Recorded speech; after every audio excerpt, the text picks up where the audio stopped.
What's up, guys? It's MB Boxing, and today I'm going to be predicting the outcome of Conor Benn versus Samuel Vargas, which is going to be a 10-rounder in the welterweight division.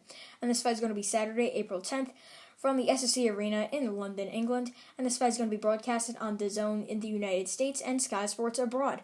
And again, both fighters, Conor Benn, fighting out of the United Kingdom, holds an undefeated record of 17-0 with 11 wins coming by way of knockout.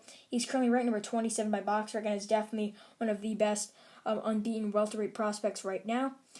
He is the son of former middleweight world champion Nigel Benn, and he's coming off a very, very good win over Sebastian Formella, where he did win via wide, unanimous decision, and he showed that he could fight two different ways. He showed he could box in that fight, and he showed he could brawl in that fight. As early on, he brawled and battered Sebastian Formella, got him all swelled up, and was winning every single round up until later on. He started to box and just use some good footwork and counter Formella a lot and win every single round.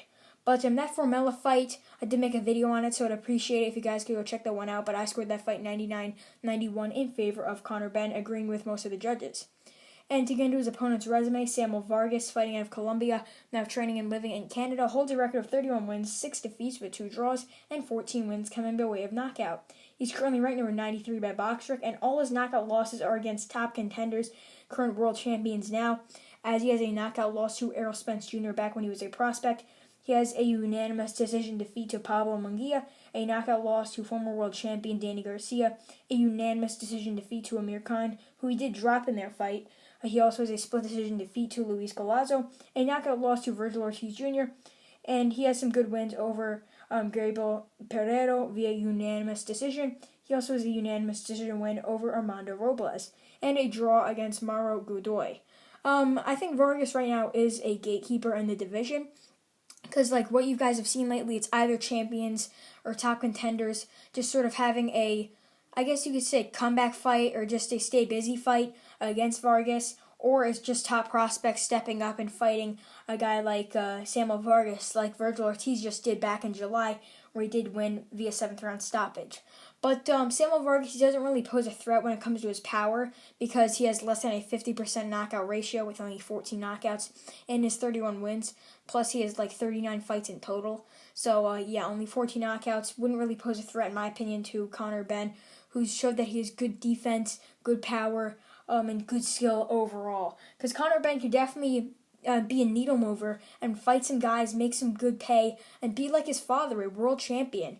As he's shaped up to be a very skilled and well-rounded fighter, as you saw against Sebastian Formella. And I just think he's just going to be too much for Samuel Vargas. I think he's going to sort of smother him with his combination punches and pressure him. Then when the fight goes on, he's going to try and outbox Samuel Vargas, because Samuel Vargas sort of just throws punches when he can, and he just normally is the guy defending and has his hands up trying to block punches like he did against Virgil Ortiz Jr.